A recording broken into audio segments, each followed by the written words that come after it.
everyone, and welcome to another episode of Don't Wait Till Pigs Fly, a podcast conversation to share their secrets of thriving while living with chronic illness. Here's Nancy Becker. All right, here we go. Hello, everyone. I'm Nancy, the founder and president of Invisible Entrepreneurs. 1 out of every 2 adult Americans lives with at least one chronic illness, often called a hidden illness. The disability community is the largest minority in the world. Yet, instead of feeling included and wrapped in camaraderie, most of us feel alone, unvalued, and unworthy. We need doctors who understand us and colleagues and family members who believe us when we tell them something about our health. Just knowing the simple fact that we are not alone and still have much to offer can be life-changing. In this podcast, we share tips and strategies, knowledge and support. In other words, hope for those who are looking for resources to help them maintain a thriving, successful life and business. It's always good to know that there are others out there that have dealt with similar challenges, and our guest today is going to share with us their history and what they've learned along the way. Welcome, Valerie. Thank you. Thanks for having me. Tell us a little bit about who you are and what brought you here. All right.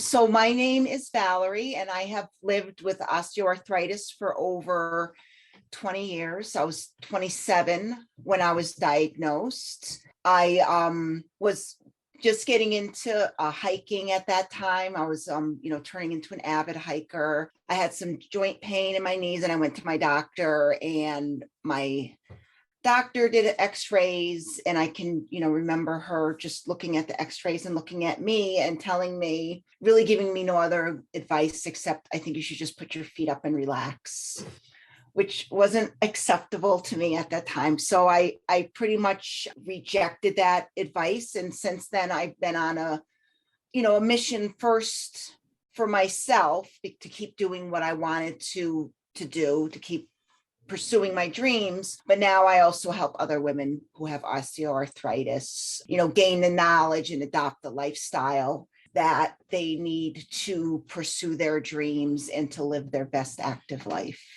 Sounds wonderful. I know, it had to have been 2005, 2004. I was climbing rocks in a state park in Kentucky over the Christmas holidays with a friend. And dumb me, here's this rock here that's got this big hole in the middle of it. And this friend's little daughter would crawl up into this hole and sit there and just think it was so cold. So of course I said, I want to see that. I'm on top of the rock. I look down to see if I can see the hole. And it was slippery. And I just went right on over, landed on the back of my head in the back of my body. Oh. It knocked me out. When I came to, I'm in so much pain. My friend gets me to, not even an ER, but one of those treatment, open urgent care treatment centers. They took x-rays and they said, do you realize you have osteoarthritis in your back very badly? And I went, well, I didn't, but I do now, and that was all they said. They said, well, when you get back home to Michigan, or I was living in Virginia. When you get back home to Virginia, have your doctors check it out for you. I can't move the whole rest of the trip back up to DC. I couldn't move. My back was in so much pain and agony. And really, that's the only time anybody has ever said anything to me about having osteoarthritis. Uh-huh. But lately my back has just been, I can't stand for more than 2 minutes at a time. Mm-hmm. So I know it's rearing its ugly head and it's not fun, so talk to us about it. Tell us about some of the things you've gone through, some of the treatments, the things you share with other people. Okay. Well, I will say that I have been pretty successful at maintaining my active lifestyle. I do continue to hike to this day, and I picked up rock climbing along the way. And when I started rock climbing, I did have a slip and a fall too. I fell like 20 feet and fractured my ankle. So that I also have arthritis there in my ankle now because of that. And I've definitely hit some bumps along the way. In fact, I was just talking to my group about 5 years ago when I was in a state of desperation, when my knees were hurting pretty badly. And I went to 3 different types of doctors. And of course, all they offer is injections, different procedures. I did have stem cells done, which didn't really, it did help somewhat, not completely. But, I've learned, and I've done a lot of research on my own. I have a master's in nursing. So I pretty much took this master's in nursing and put it to work for myself and dove into the scientific research that's available, evaluated the research, and discovered that diet is a very important part of controlling inflammation. So first of all, right, the old adage is osteoarthritis is wear and tear. And we still see that all over the internet.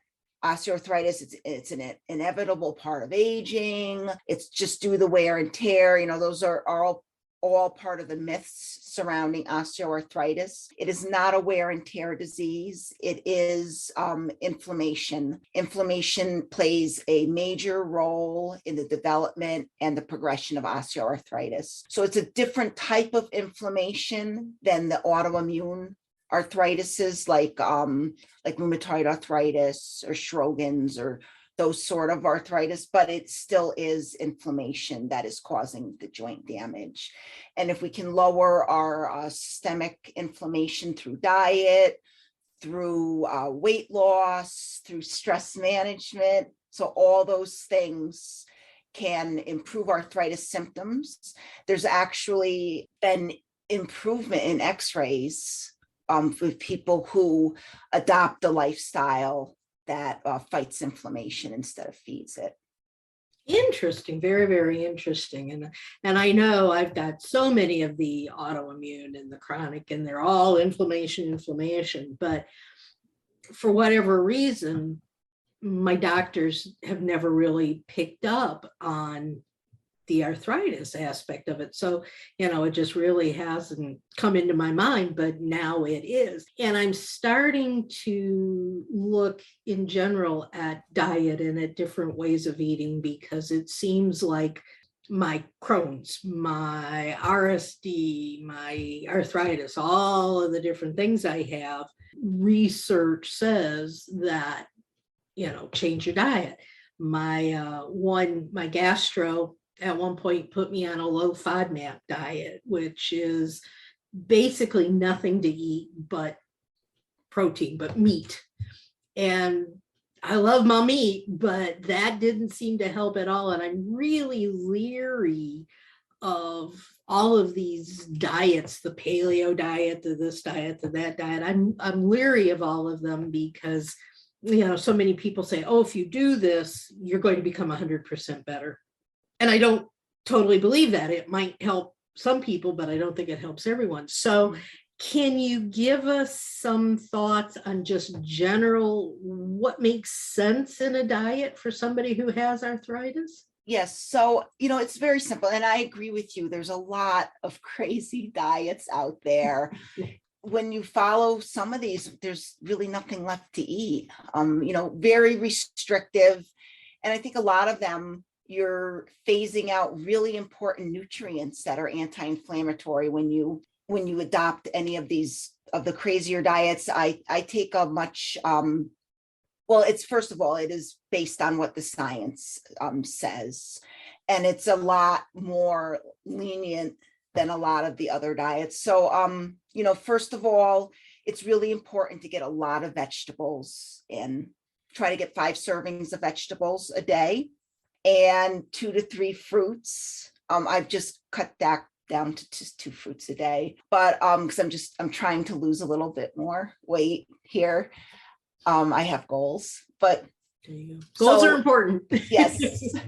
5 vegetables a day and at least What kind of vegetables? fruits. Are there some that are Really, better than others? there are like your super fruits and your super vegetables, your super foods, but really you can't go wrong with any vegetable. It's a really good idea to get a mixture in. So, they're not going to be, it's all, not going to be all just 5 servings of kale.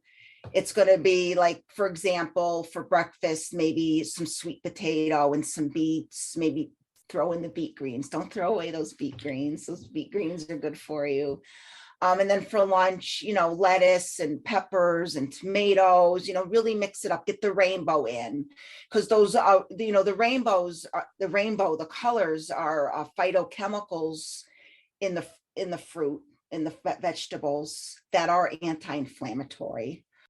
You want to get a variety in. So make sure you're getting your greens, make sure you're getting your purple vegetables, your orange vegetables, those have beta carotene, all that. It's very anti-inflammatory.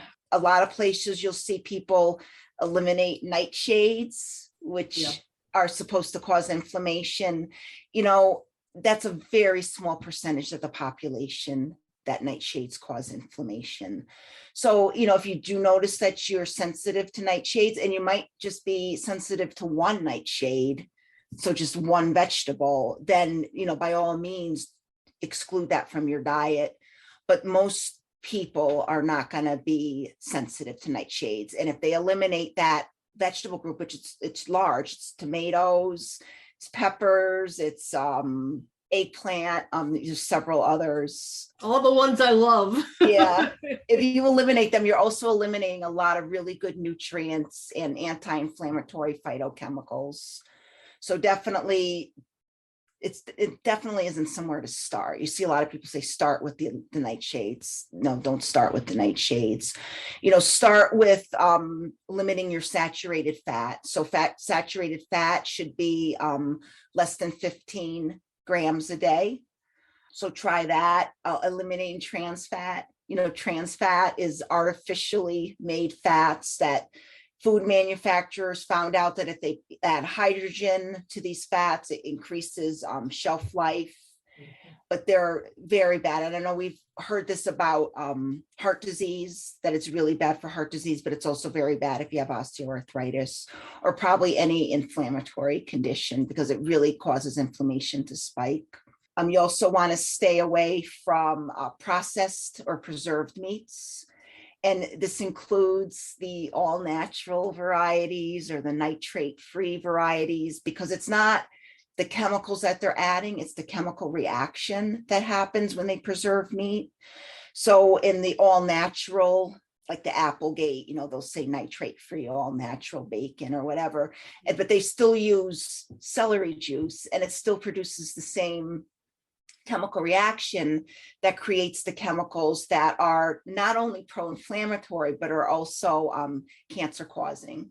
So those are good ones to, stay away from, or at least you really want to limit them and just save them for special occasions. Someone I was talking to a week ago on the podcast was talking about how she has eliminated everything except like free range. She doesn't eat anything that has eaten corn or soy or any of those. And and she lives out in the middle of Montana, in the middle of a 200 person town. How does she find these things? Yeah. Does it make sense to look for like the fruit and vegetable markets, the homegrown varieties of farm, or does that get you into trouble too? So, well, like, are you talking about meat or vegetables? I'm talking about just when you buy your groceries, what organic you put in your versus, body. Yeah. So, prices are high right now, right? And organic food is even higher. You can look up, there's the Dirty Dozen and the Clean 15. So I pretty much, if it's on the Dirty Dozen and those are foods that they've tested and they're high in pesticides, I tend to try and buy organic on those. But, with inflation right now, if it's still better to eat the vegetable than avoid a vegetable if you can't buy organic. So buy organic when you can, if it's on the clean 15. So a couple examples of vegetables on the clean 15, I'm sorry, the dirty dozen, grapes, strawberries, Oh, no. blueberries. I know, but they're so good for you at the same time. Yeah. I compromise and I'm not buying, because that's one of the things I've noticed, that the prices have gone up, are the fresh strawberries and the fresh blueberries. I buy frozen. So I buy organic frozen strawberries and organic frozen blueberries. I have either one or the other every day because they are very anti-inflammatory. And it's so much easier though, just pull the bag out. Yeah. Yeah, just pull out the bag. I portion it out 4 portions at a time, put it in the fridge so it's defrosted for my it's my snack after dinner, my berries and my yogurt. Yep, that's what I do, is my yogurt with the berries on top. And, yep. And I try to eat Greek yogurt as opposed to just regular yogurt. Yes, so. Me too. For the because protein is very important if you're if you have osteoarthritis, because you want to build your muscles up to support your joints. Mm-hmm. So it's important to get enough protein. Almost the amount of protein that an athlete would get. Yeah. Treat yourself like an athlete because you are training to fight arthritis. It's interesting. What about the other thing that everybody talks about and we hear about is, oh, you've got to exercise. I look at them and I say, I've got a lot of other reasons I can't exercise, but just thinking about exercising when my back hurts so bad and I can't, I'm this and that, and I can't sit for 2 minutes and I can't stand and I can't. How do you do your rock climbing and your hiking, and what kinds of exercises should someone start out with to get to that? So movement is very important when you have osteoarthritis. It's very important to move every day. You should be following the guidelines, 150 minutes of like an aerobic exercise every week, and also some strengthening 2 or 3 times a week. It's important to move the joints. Moving your joints is what washes the synovial fluid over your joint and removes the inflammatory waste products out of there. It also moves in those anti-inflammatory nutrients. So it's very important. It's also important to strengthen the joint, the muscles, so that your joint is supported. I walk every day, and like last week it was a big goal of mine. I'm so happy I got it done this year because I'm in Las Vegas and I climb out at Red Rock, but it gets to 100 degrees there or more in the summer. And we got a cool day for Memorial Day. And there was this 1,000-foot rock climb that I've been wanting to do. And we got it. I was so happy to do it. Yay. And it was 1,000 foot of, vertical rock climbing with ropes and everything. And then you get to the top, and then we went around. I tagged on the extra 300 feet to get to the summit of the formation, and then the descent. And only about 250, it was 1,800 feet to get back out to the car. So the descent is usually the most stressful part of the day for me. Mm-hmm. And only 300 feet of that was rappelling. So most of it was, going downhill, walking downhill. And, the next day I woke up, and especially my ankle, it's what gets it the most right now. My ankle was sore. I was definitely limping. My significant other saw my limping, and I'm getting ready to go for my walk. And he said, maybe you shouldn't walk today and rest your ankle. And I was like, wrong answer. Even though it hurt, I still got out for the walk. And after about a quarter to a half a mile, it starts to loosen up. It starts to feel better. You're moving, you're getting the circulation going, you're moving the joint, you're moving that synovial fluid. You're relieving that stiffness. And, by the time I got back, I can't stress enough, because I used to rest and say, I'm not going to walk today because my ankle is sore, and the ankle would be sore all day. And that doesn't happen when I get out and get that walk in. Well, and it's really definitely interesting. helps. Yeah, when I first got fibro, this is true for a lot of the things that a lot of us have. When I first had my fibro years and years ago, the doctor told me, you got to get out and walk. You got to exercise. And I looked at him like, are you absolutely nuts? I can't bend over and touch my toes. How am I going to walk? But he says it's going to hurt until you really get, into it. And you just have to keep doing it. Don't do it so much that you truly hurt your body. Yeah. There's a difference between, I think, hurting and hurting your body.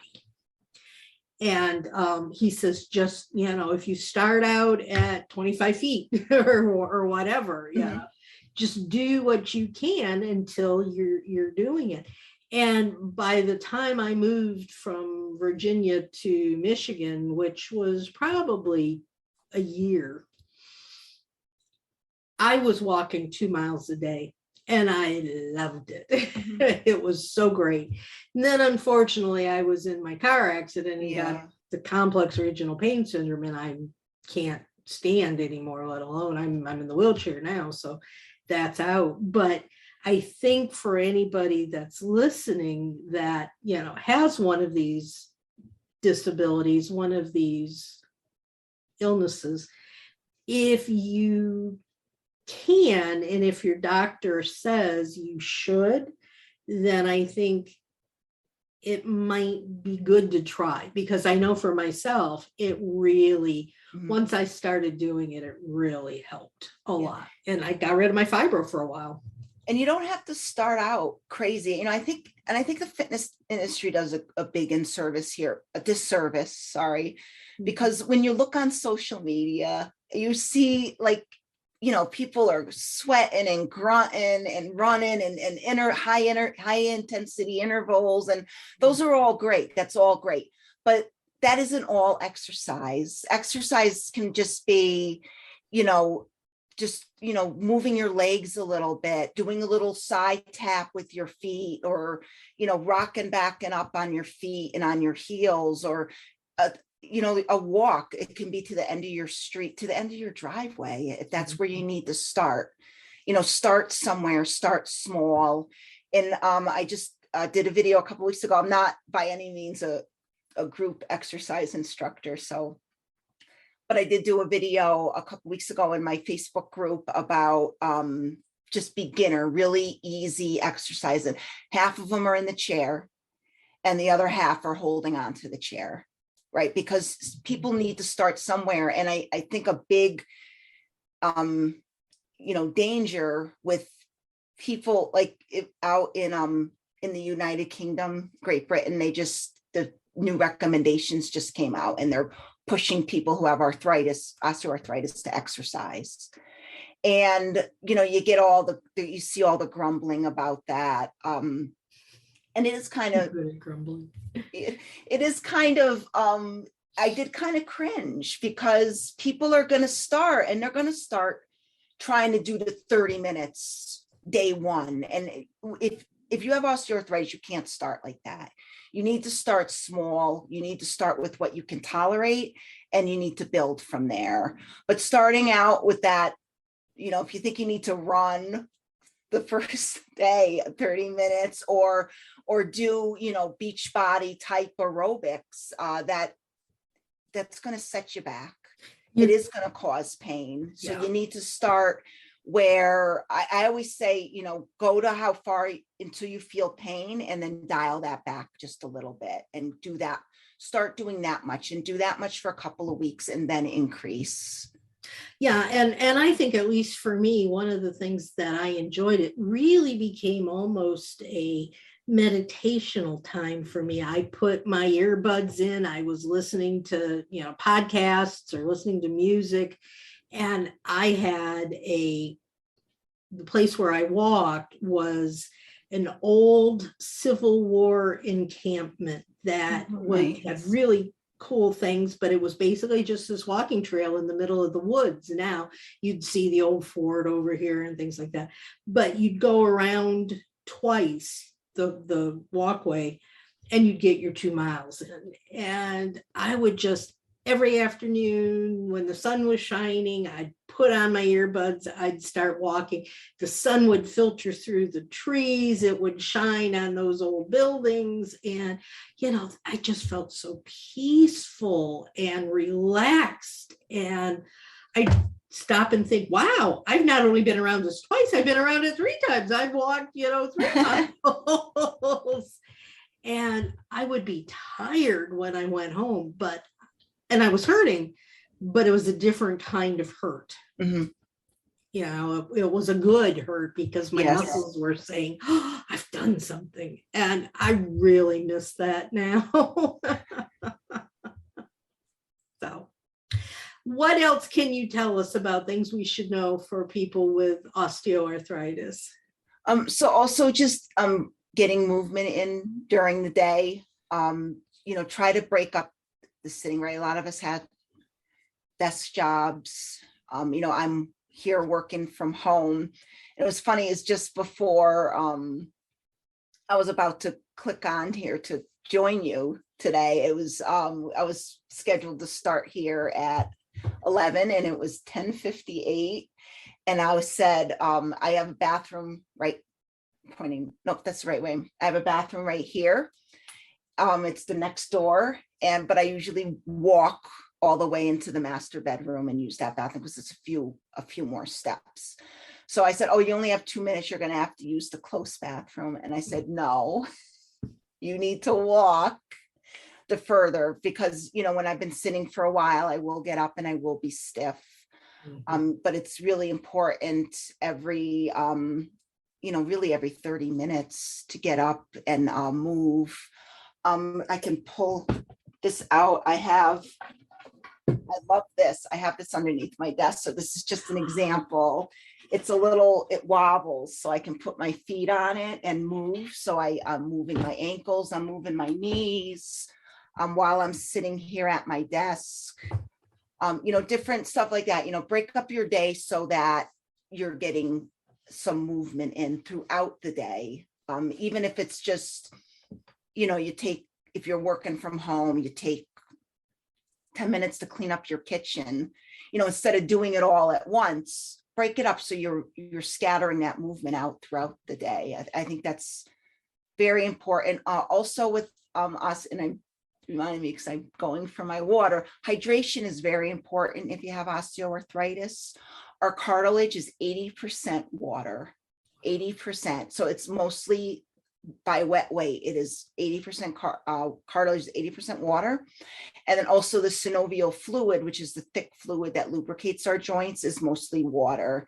And if your body starts to get dehydrated and your vital organs need water, it's going to take from the water, the less they can, our body, I guess, considers our joints to be less vital. I don't, but no.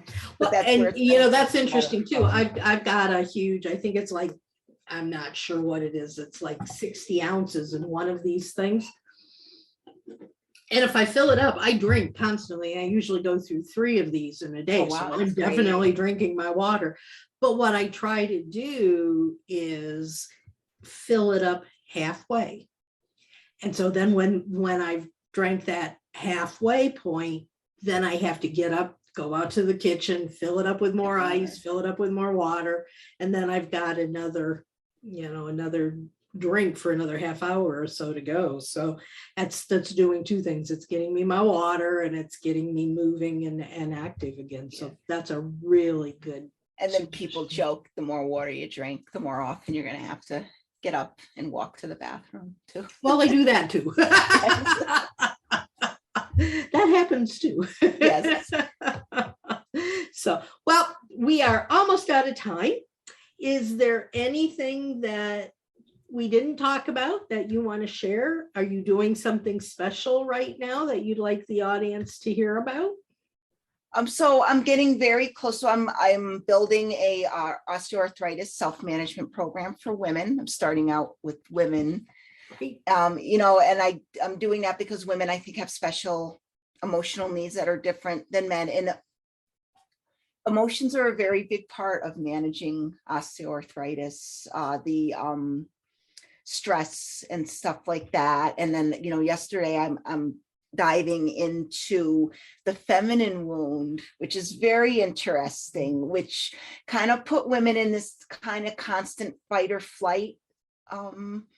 That fight or flight is increases inflammation. So I'm going into that, but I'm going to have that program will be launching pretty soon.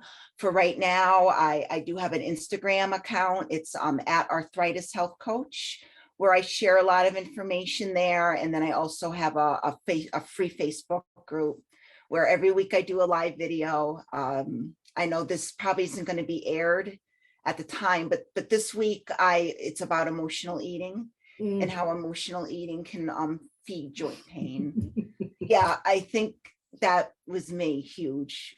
Really, I had all the knowledge in my head how to eat, but I still couldn't eat in the way I wanted to because of emotional eating. I think that's probably a big part of a lot of people's battle with osteoarthritis, and eating in a way that supports their health is the emotional aspect of eating.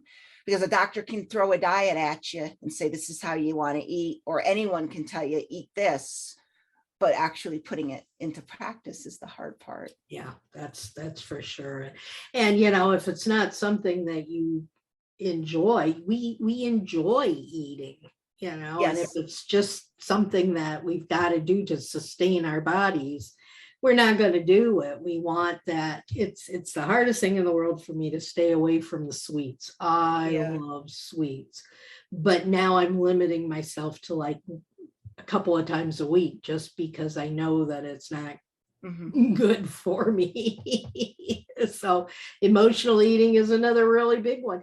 All of your information will be on the show notes. So anyone who's listening can just go to the show notes and you'll find where all of Valerie's good things are.